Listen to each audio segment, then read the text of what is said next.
Hi, my name's Brian Scipione.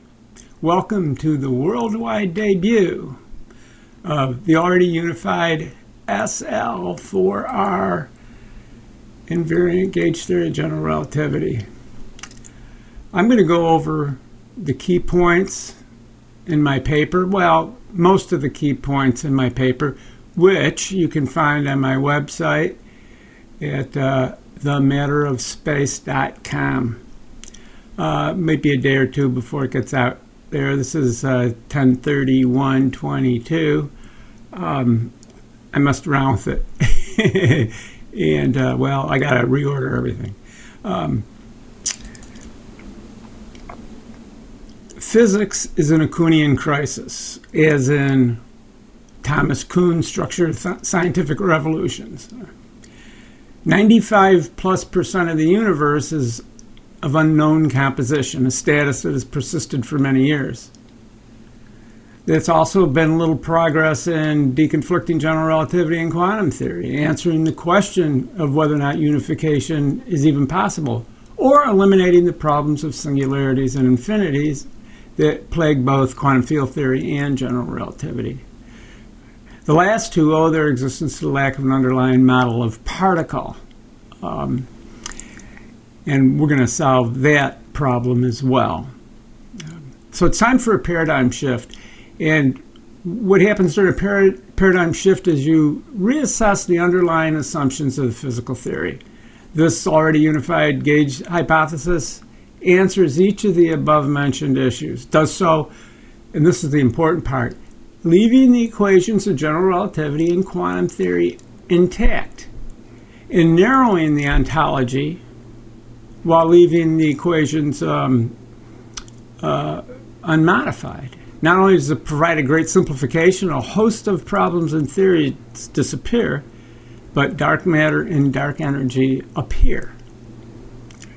Now, it should be expected that some accepted truths, whose existence is a result of reasoning rather than experiment, will in fact be refuted. That happens whenever you have a scientific revolution.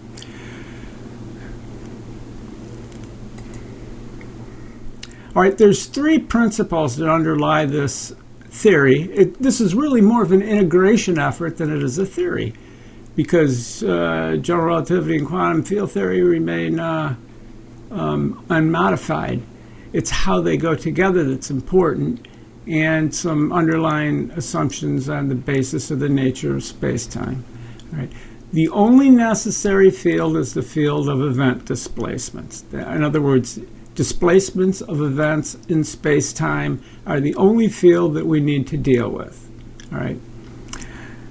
Assuming matter at a distance cannot interact without fields, you get a contrapositive from that. If material particles do interact without fields, then they must not be at a distance. So the only way that can happen is the matter of space. Space itself, its event displacements, is what represents matter, and each particle gradually peters out and blends smoothly into the other particle. So they're always in contact. To have particles represented as a coherent body of a field has been called by Ileana Pesa the Maxwellian dream. And also the field should be free from singularities. The observables of space-time are distance and duration, and there must be a coordinate system where the metric is finite everywhere, instead of blowing up at singularities like the middle of a black hole and the like.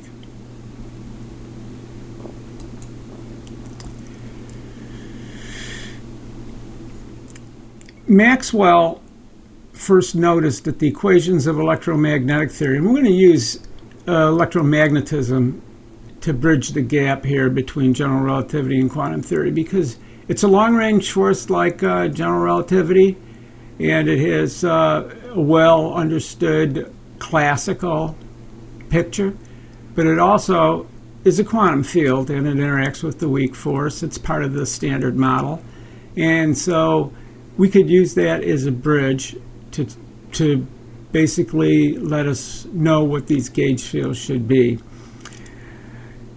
Maxwell noticed right off the bat that the equations of electricity and magnetism were just like the equations of fluid flow. So he did what any rational person would do. He went to make a model of a fluid that lived on space-time, and the substance could rotate, it could flow, and he couldn't make it work.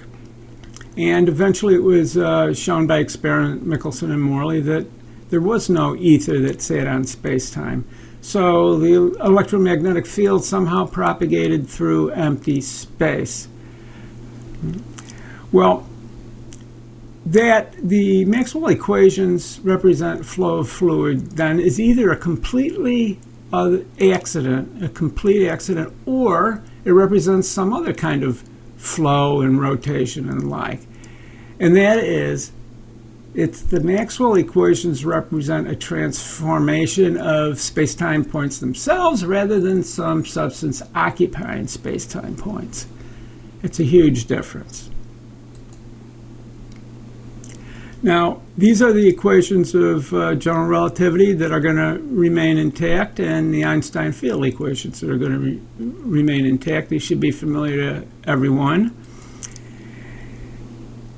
Helmholtz, back in the 1800s, proved this theorem that will be very useful to us, that the generalized motion of a small volume of a deformable medium, could be a fluid, could be elastic medium, is some combination of a displacement, a rotation, and an extension or compression around mutually orthogonal axes. That includes shears, which are just types of expansions and contractions. And that's what you see here. You see a term of a displacement term, that's xi0, and then the derivative of xi, this is a vector field that you take the derivative of and separate it into symmetric and anti-symmetric components. The symmetric components represent space-time compressions and extensions, and the anti-symmetric component with the minus sign in there represents rotations. Now we can extend this to four-dimensional space-time so that the translations become space-time displacements or space-time rotations, and also make it covariant. As you can see, the little commas for derivatives have been replaced by semicolons. So we have, so we can support any type of coordinate system. But this is all happening in a flat base space, tangent to the Riemannian manifold at some point. So let's start with just the flat space metric, on top of which these space-time displacements take place. So the square of the infinitesimal interval is, as usual, g times the elementary displacement of the coordinates. Now, if you pile up an infinite number of them, infinitely small, you get an exponential. As everyone's seen millions of times when you analyze rotations and angular momentum and the like. So this field zeta, is now the field of interest. So what we have now is we've displaced the coordinates in a flat base space with metric g bar. And as you can see, the coordinates now have been replaced by their distorted versions. But there's another way to arrange this expression and put the distortions along with the metric and keep the coordinates as is. All right, so you can view these space-time displacements either displacement of space-time events or as a new metric. And that metric is the metric that contains the information about the space-time displacements. So this is it in a nutshell. The new metric is the old metric modified by the exponentials of the displacement fields. All right, here's the electromagnetic field. It's an antisymmetric tensor, and it's derived from a vector field, vector potential phi. That is equivalent to the antisymmetric part of the field, of the displacement field. So we will take the antisymmetric displacement field and say that is proportional to the electromagnetic field. In the case of the electric field, let's look at what that means. It means that the gradient of the spatial displacement is similar to the gradient of A0, and the time derivative of the spatial displacement is the time derivative of the vector potential.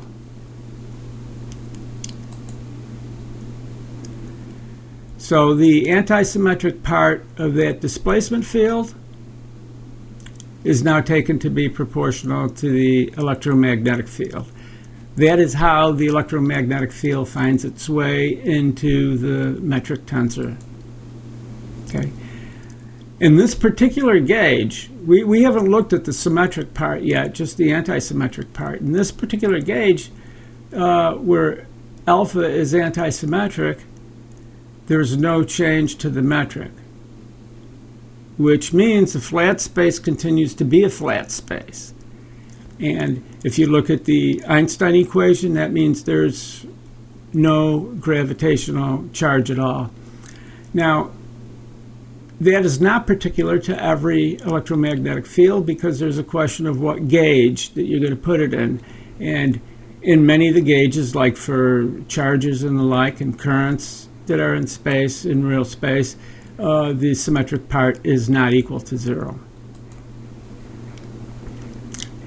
Now, fortunately, after going through many examples of gravitational displacement tensors and electromagnetic field tensors and like, and noticing that they all had 0 trace, I realized that's what we were talking about here, is tensor displacements that have 0 trace. They have an important property that they leave the 4-volume invariant. And so looking out to see what kind of information was out there on SL4R, which I knew I was dealing with, fortunately there's several papers by Robert Arnott-Wilson, mathematician, who showed that SL4R contains all the necessary algebra for the standard model of particle physics. Along with the scalar fields that are in SL4R, they can be used to represent gravity, as I will show very shortly. Robert Wilson has provided several bases for the SL4R algebra, one based on biquaternions, another one up there in the upper right based on Dirac matrices, and then a convenient one based on matrix representations of SL4R. Now, if you notice, these are all real numbers we're talking about. So we have a way of representing the entire algebra of the standard model using real numbers in terms of this basis. And so we're down to the main hypothesis here. We take this displacement field tensor and we decompose it into a tensor with 0 curl and one with 0 divergence, and we find out that we get a vector field in there too, and we replace that by one with 0 divergence and one with 0 curl, and of course the one with 0 curl becomes a scalar field. So we have a sum of tensors, and there's other ways of breaking down a tensor, but this way we have the tensor chi which can be either symmetric or symmetric, but it does have zero divergence. And we have a symmetric combination of the derivative of the vector field, and we have a scalar field, and we have the electromagnetic field. And in there, we can identify all of the fields of the standard model.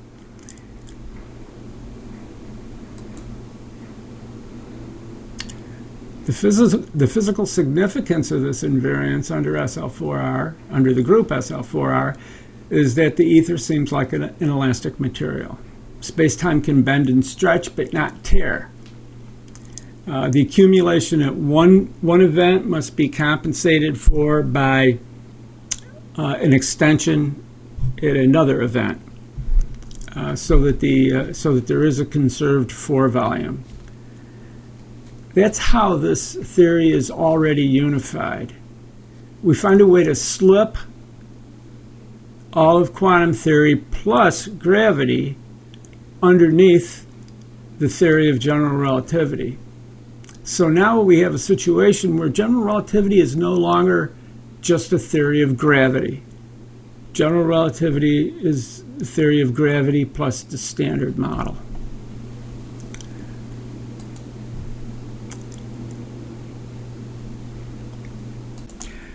Now that we know how the electromagnetic field gets in general relativity, let's see how the gravitational field gets in there on equal footing.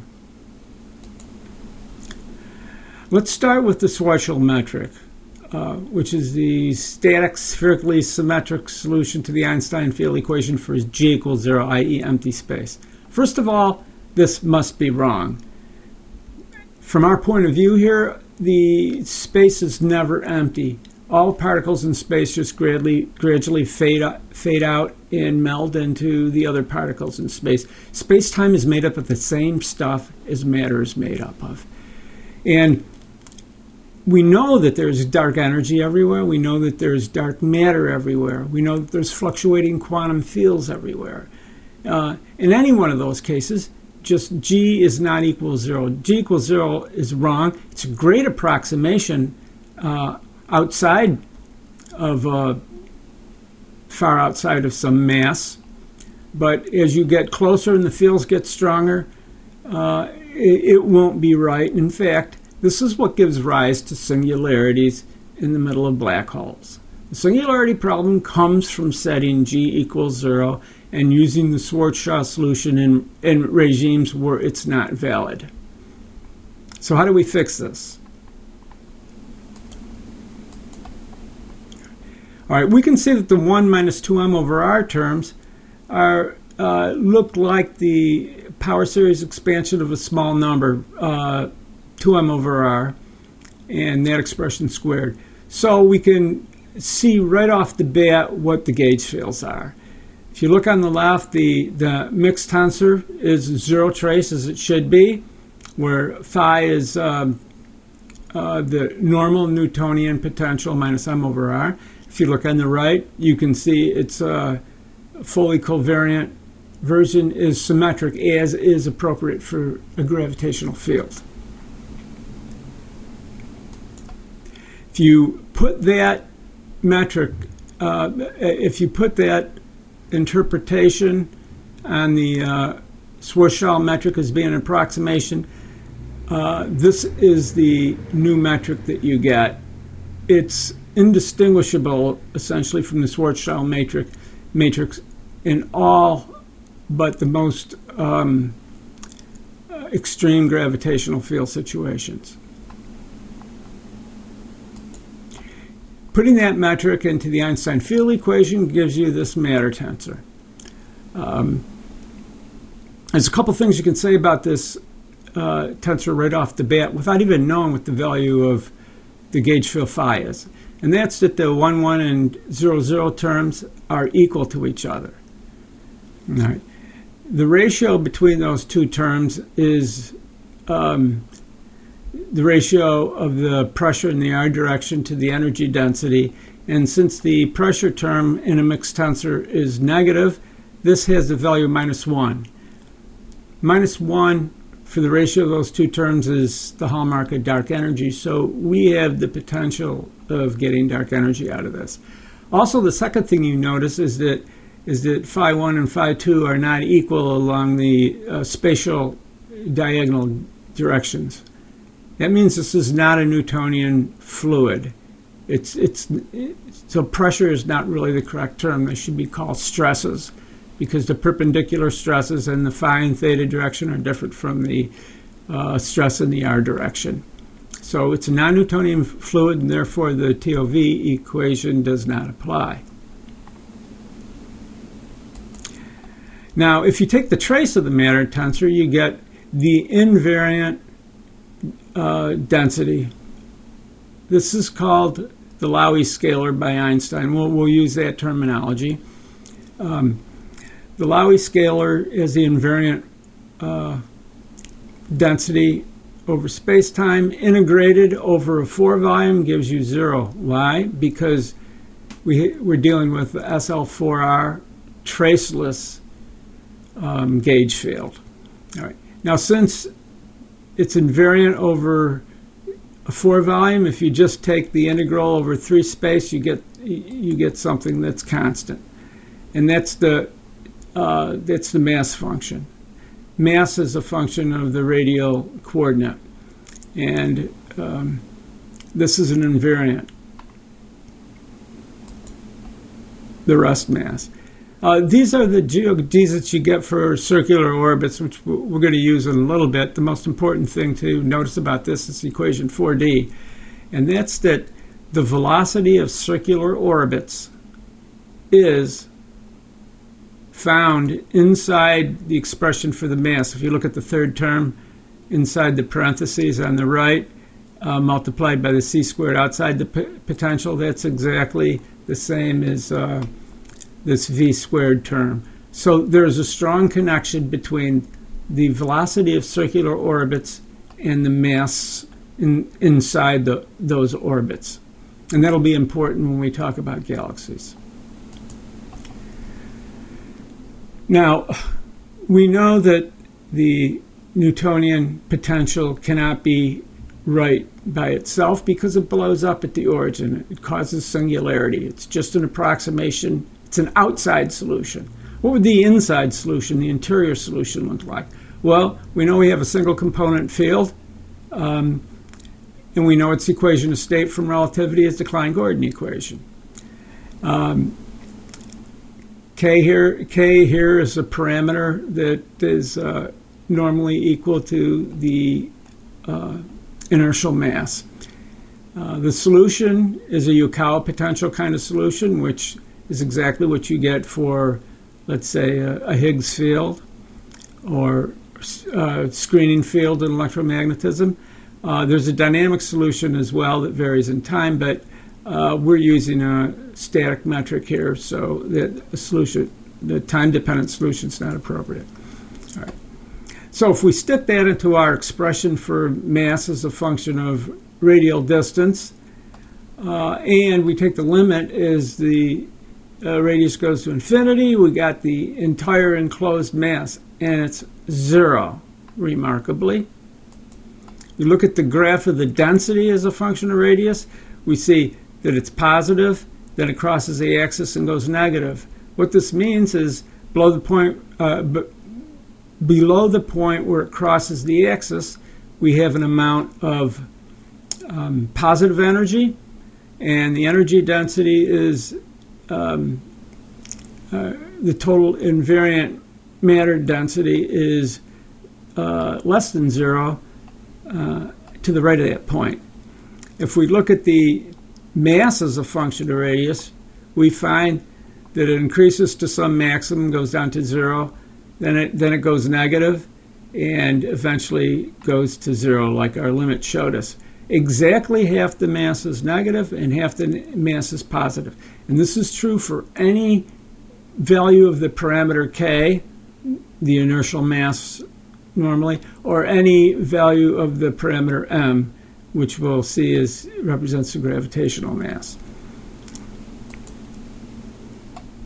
Now, there's the potential we're looking at, the fix for the potential in the Schwarzschild solution we're looking at is shown there on the bottom. It's 1 minus the exponential over r. There's three ways of getting that. One is, since we developed the Yukawa potential as an interior solution, we have the Newtonian potential as the exterior solution. It's just simply the sum of the exterior solution and the interior solution. And there's a second way of looking at that is that if we treat the Yukawa potential as a quantum field and we look at the expected value of that over some within some radius r, we get m times 1 minus e to the k over r, and then we're still looking at the normal Newtonian potential, but with the correct integrated mass. But probably the best way to obtain this solution is by using the Lagrangian for a Klein-Gordon field with an interaction term. All right. If we see the interaction potential here is k squared times m over r. So what we have here is a parameter k, which represents normally the inertial mass for a free Klein-Gordon equation. And we have the Newtonian potential m over r, which m represents the gravitational charge of some mass m. So what we see here for the potential is the coupling between inertia and gravity. All right, it's this interaction that couples the inertial mass to the gravitational mass of matter. And the potential is shown on the bottom. Now, if we put that potential in our expression for mass as a function of radius, all right, and then integrate that, and then take the limit of that expression as the radius goes to infinity, lo and behold, you get the total mass m, which is kind of amazing from that complicated expression. The reason for this is that you start with some gravitational mass m, and you add the Yukawa potential to that. It adds equal amounts of positive and negative energy. But the fact that that holds together under Einstein field equation is pretty interesting and very useful. And if you apply that to a galaxy-sized object, like the Milky Way, this is what you get for the density profile. It's positive to the invariant density is positive up to some point, and this it's kiloparsecs is to measure on the horizontal axis, and this comes from matching a model of density and mass to one of the best profiles of the Milky Way galaxy that's out there. The references listed in my paper exactly. So the crossing points about the total mass of the Milky Way galaxy in geometrical terms is 5.6 times 10 to the minus 5 kiloparsecs, and the crossing point of the axis is at about, or the parameter k is about 2.2 over 6 inverse kiloparsecs. And this is what the curve looks like. The mass is a function of distance for the Milky Way galaxy.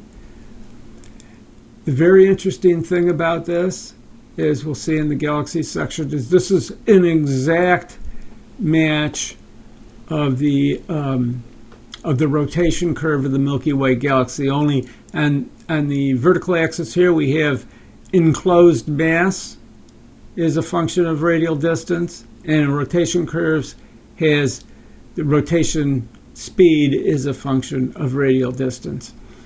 And it is well known that at some point the rotational speed of stars around galaxies loses their dependence on the enclosed on the exact local mass values, and depends only on the in total closed mass. But this is very typical of a galaxy rotation curve, where it has a hump and then it decreases before it flattens out.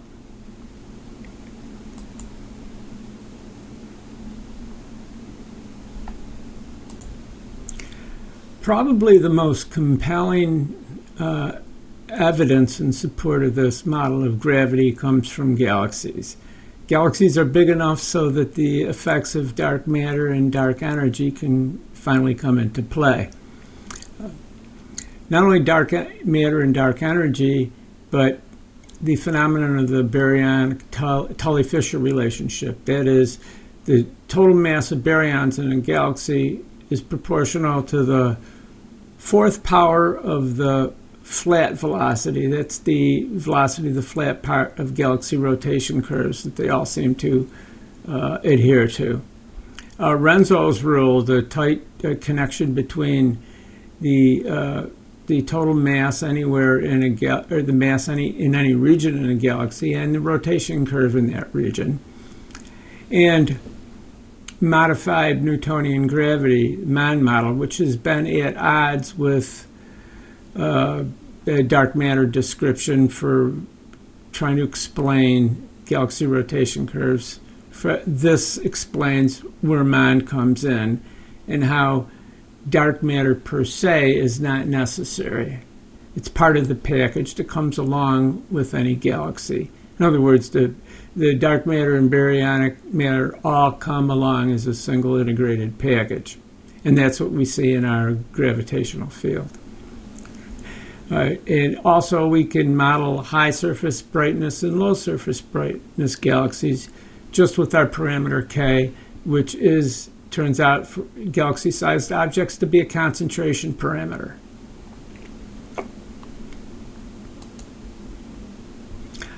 All right, this is the Milky Way galaxy's rotation curve.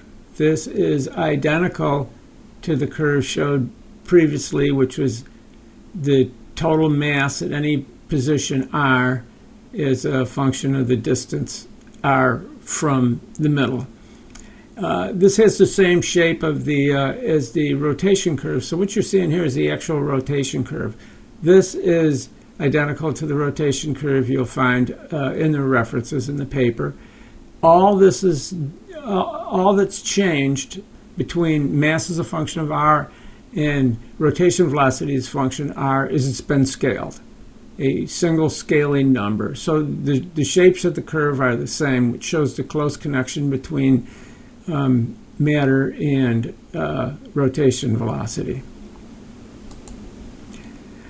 Now, in order to get that hump in the curve, the traditional way to do that is this. You add dark matter to the baryons. Now, if you look at the dotted curve, that is the rotation velocity that the baryons would expect to have. The baryons being the visible matter, the matter that lights up in the galaxy. Now, as you go out, it builds up, and there's more and more centrifugal force due to the mass inside the galaxy, and then finally you get out to a point where Kepler's law takes over, and you have that Keplerian drop off. But that's not what we see in actual rotation curves. Instead of dropping off, it dips down a little bit, and then it flattens out. To model that has been the argument all along for dark matter. So the dashed line shows dark matter, and the amount of dark matter that's added is just the dark matter that's necessary to give you the rotation curve. So it's kind of kludged in there, if you will. And that's how rotation curves are made with dark matter these days. Now, if you take our mass model here, here's the rotation curve that would be generated for different concentrations. The dotted line is a low concentration, low value of K. This is what you see in low surface brightness galaxies. These are four different models of galaxies of the same mass. And since they have the same mass, according to the baryonic-Tully-Fisher relationship, they end up ultimately at the same flat velocity at the end. As you increase the concentration parameter, that mass gets concentrated more toward the center, you go to the solid line, then the dotted line, and then the dashed dotted line, and you get more and more of a pronounced hump at the beginning instead of a slowly rising curve. And that's what you see in high surface brightness galaxies. The high surface brightness, the stars are more concentrated near the center. It comes out of our single mass model. Now, if you hold the concentration constant and look at different masses of galaxies, what you'll see is what you'd expect from the baryonic-Tully-Fisher relationship. You see the flat velocity is a function of mass. So you go from a low mass galaxy, the dotted line in the graph, up to the solid line, the dashed line, and then the dot dash line. Dot dash line would be a much higher mass galaxy and therefore a lot higher flat velocity. And that is the expression for mass as a function of distance from the center. And as I mentioned before, that contains in it a velocity squared term, that third term in the parentheses times the c squared outside the parentheses. So you can rearrange that and get an expression like this, which relates two of the terms in the expression on the left top of the equivalent sign to the velocity squared. And in the regime where the potential is small, the exponential can be approximated by 1 plus its value. And this is equivalent, or I'd say you can think of this as dark matter minus total matter, which equals the leftover baryonic matter. And so the velocity squared that you're looking at now is a function of not the entire matter represented in m of r, but just its baryonic content. And that's in fact what you find experimentally. Now, when you square that expression, this is what you get. And the term in parentheses is a Newtonian force per unit mass. And what happens at the point at which the velocity starts to flatten out is the point at which that curve tends to hump over. And that is the point at which the Yukawa part of the potential goes through zero and starts to become negative. And in a second, we'll see what the effect of that negative energy from the Yukawa part of the potential is from. So if you look at that point where R is proportional to 1 over K, the concentration parameter, you end up with this. So the flattening starts to happen when R is proportional to 1 over the concentration parameter. That's when the rotation curve starts to flatten out, and at this point the Newtonian gravitational acceleration is at the mean value, which is approximately twice the gravitational constant in size, approximately 1.24 times 10 to the minus 10th meters per second squared. And you can find the details in the reference. So the term in parentheses is the one that's proportional to the Mann constant, and what's left over is now an expression that relates the mass of the baryons in the galaxy to the fourth power of the flat velocity squared. And so that's an explanation of the baryonic-Tully-Fisher relationship. So in the dark matter paradigm, the dark matter that extends out far beyond the visible matter has the effect of a negative force, a constant small negative force on the stars, which is the extra centrifugal force they need to keep them in orbit instead of falling off like they should from Kepler's law. But here, if you look at the ratio of the pressure to the energy density, at the point at which the curve flattens off, you'll see the blue line start to be a constant negative number, some fraction of the energy density. And that continues on for quite some time, at least in terms of size of the galaxy. And eventually that tapers off slowly.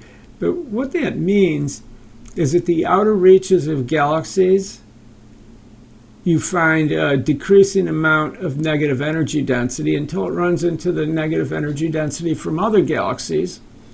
And if you put together in a cluster, you get the same picture with galaxy clusters, meaning that all the interstitial space between galaxy clusters and between galaxies is populated with some negative energy.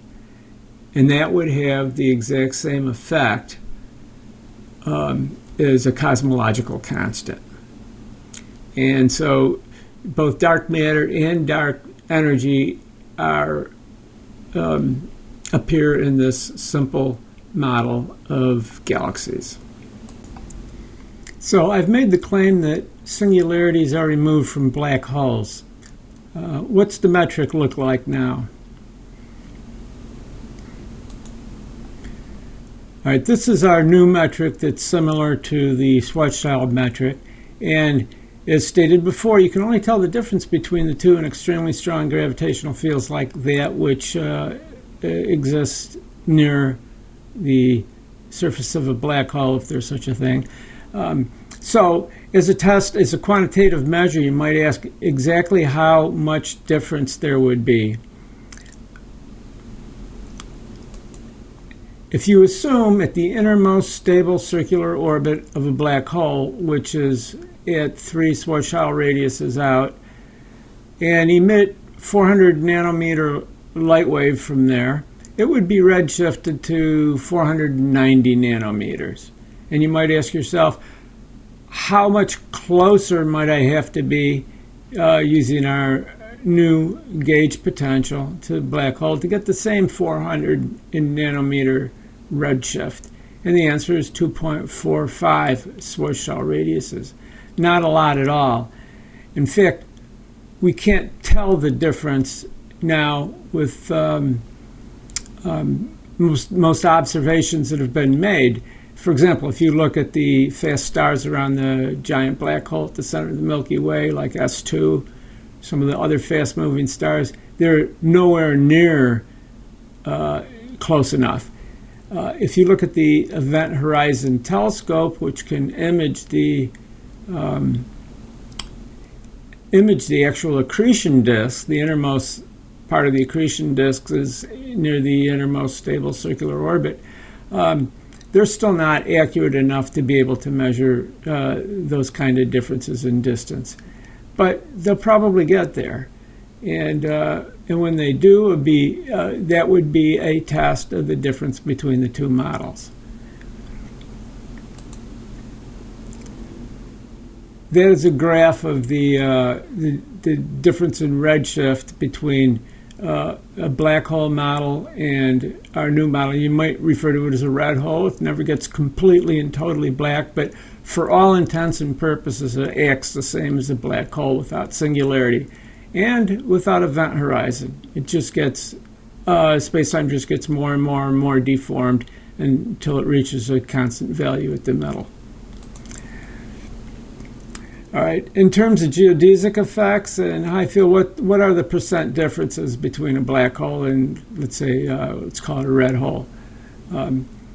Well, there's a relative difference of about 1% at 7.5 Schwarzschild radiuses and about 10% at 2.5 Schwarzschild radiuses. And here is a graph of the difference between the two. The straight horizontal line across the horizontal axis is what our model gives us, and the line that diverges to infinity is what you get from the Schwarzschild solution. As you can see, even for a 10% difference, you have to be in about 2.5 Schwarzschild radiuses to get 10% differences. It's beyond the ability of our measurements at this point in time. Right. Now, the concentration parameter for black holes is set to the inverse of the geometric mass for black holes. Higher values of the concentration parameter might refer to different types of black holes that are more concentrated, but that has a negligible effect on model differences. So, however, if you have lower values of the concentration parameter K, you can have lower concentration black holes where there would be a larger deviation between the two models. Now, we don't know if such structures exist, but if they do, that would be another way to tell the two models apart.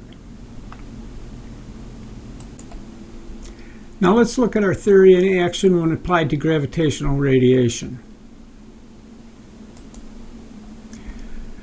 If we pick the breakdown of our gauge field, if we pick the zero divergence tensor field, which was one of the components that we broke it down into, the following tensor is a solution to that zero divergence equation. And it's symmetric as it should be, and of course it came from a zero trace gauge field to begin with, so it has zero trace. All right.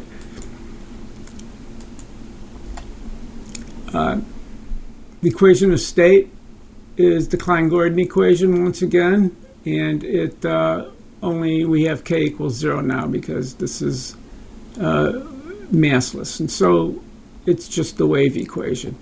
The solution are sines and cosines. The square of the wave vector is 0, indicating that it moves at the speed of light. And so we have zero trace, and if we pick the phases of the two components there to be the same, what we end up with is the following mixed tensor. This is the gauge field for gravitational radiation.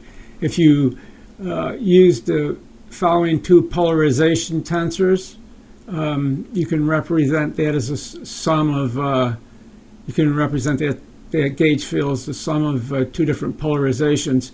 The first polarization is one where you have a compression along the y direction and an extension along the z direction at the same time, so it's like that.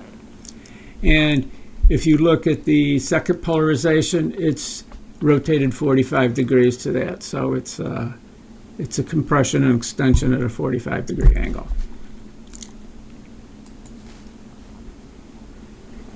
Okay, this is a solution looked at as a combination of the two different polarizations, and you also find that the wave vector is perpendicular to the polarization vectors. That means we have a traceless tensor and also transverse. So this is the so-called TT gauge of gravitational radiation that's commonly used. All right. The metric you get when you put that into our formula for generating the metric from the gauge field are the following two, which are different than you get for the metric of gravitational radiation in the linearized theory. However, they do agree to first order. Now, if you put that metric into the Einstein field equation, remarkably, you get the exact same result for the mass-energy tensor as you do in the linearized theory. But now we haven't used a linearized theory. So the gravitational radiation here is fully covariant. And that's very important because it doesn't rely on certain frequency bounds for a consistent interpretation, which you have to do in the linearized theory. So now we have covariant gravity, which is appropriate to the space-time that we're talking about here.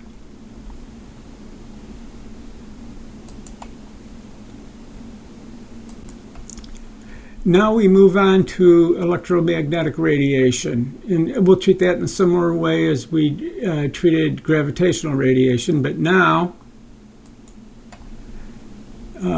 we start with a vector field, and we use the anti-symmetric tensor of electromagnetism. This is in a source-free region of space. The equation of state is the Klein-Gordon equation with zero mass as usual, but this time it's on a vector field instead of a tensor field.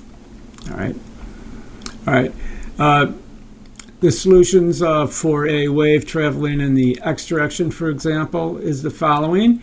And the square of the wave number here is 0, indicating that it's a wave that moves at the speed of light. And you can express this in terms of two components at different polarizations. So you have two polarization vectors, one in the y direction, one in the z direction, instead of polarization tensors like we had for gravitational radiation. Okay.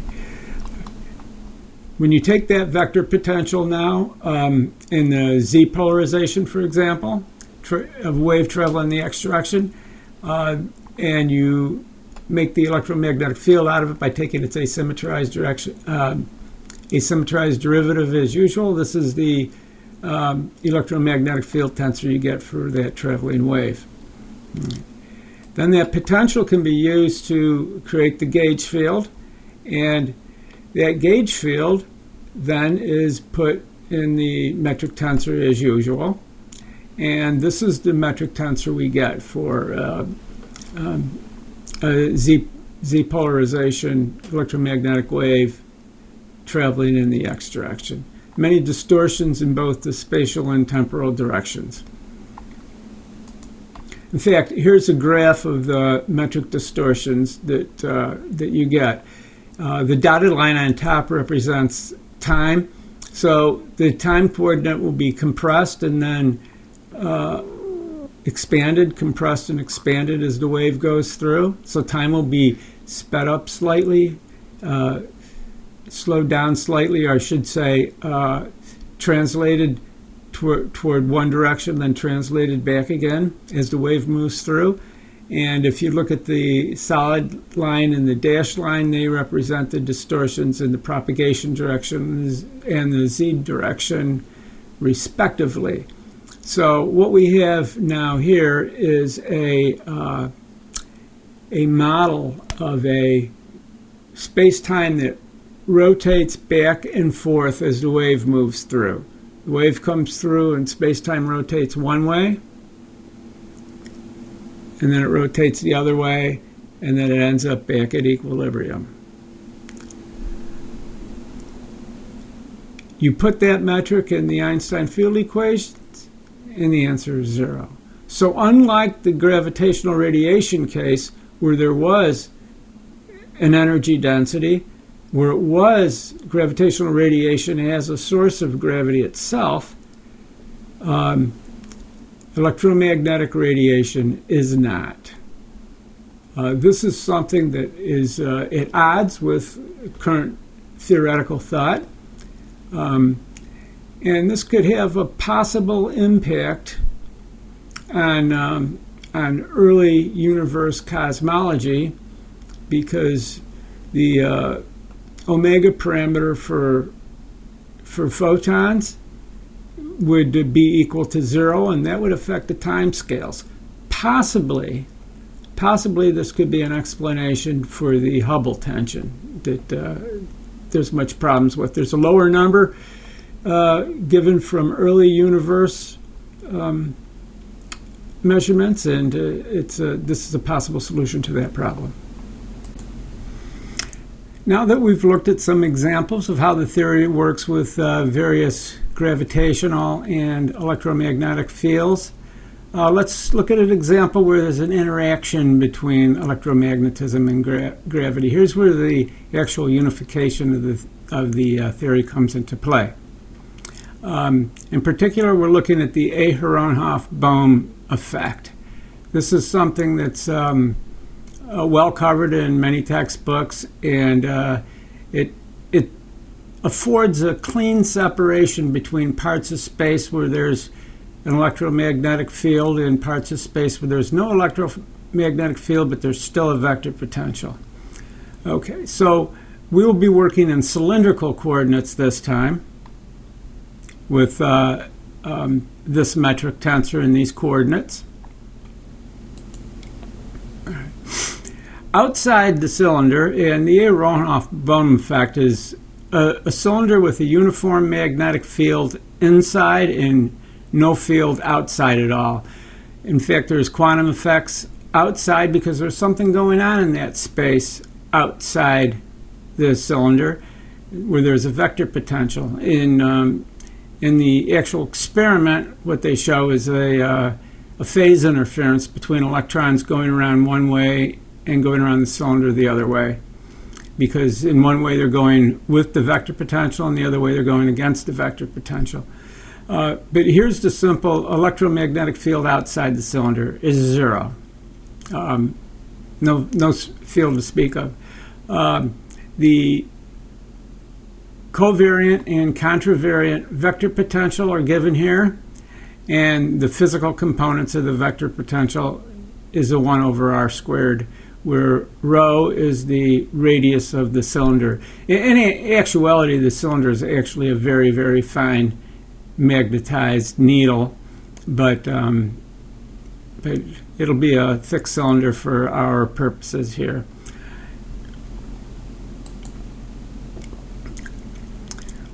All right, so the vector potential is just a displacement of space. And it has dimensions of length. And since the magnetic field is 0 outside the magnetized cylinder, all right, the curl of the vector potential is 0 and can be written as the gradient of some scalar function.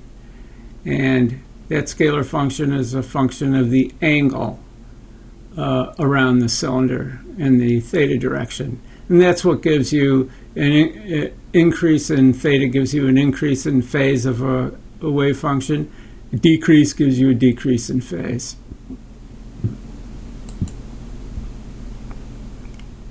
Now, from that vector potential, we can create our zeta gauge field. And this is the result of taking the derivative of the vector potential.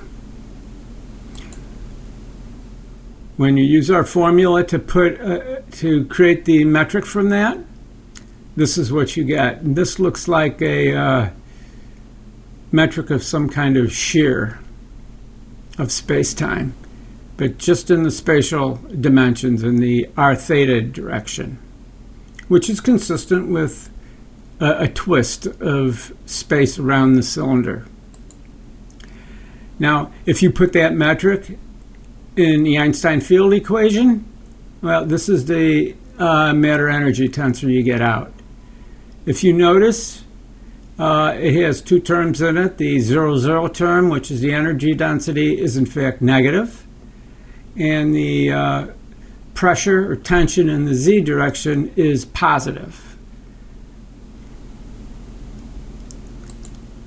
You can take the trace, the Laue scalar, and integrate it over all space, or at least all space outside the cylinder, and you get this expression down here, which shows that there is a mass energy of the gravitational field outside the cylinder in covariant form here due to the magnetic field inside the cylinder. And it appears to be a repulsive force as well, with positive pressure and negative energy density. So that's a clear demonstration of an interaction between the magnetic field and the gravitational field.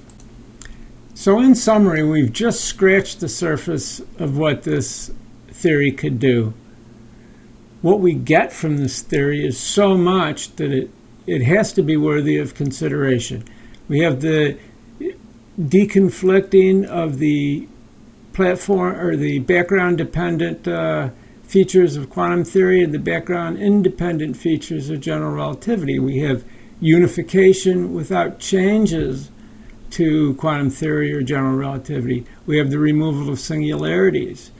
We have the automatic, simple, transparent appearance of dark matter and dark energy, plus the laws of galaxy rotation.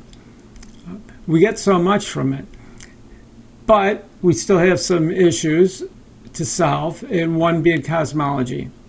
The RWFL metric of the lambda CDM model doesn't seem to adhere to a type of gauge field that's traceless, part of SL4R, and some resolution of that by either extending the model or by picking a correct matrix, which might, a matrix gauge field, might solve the problem.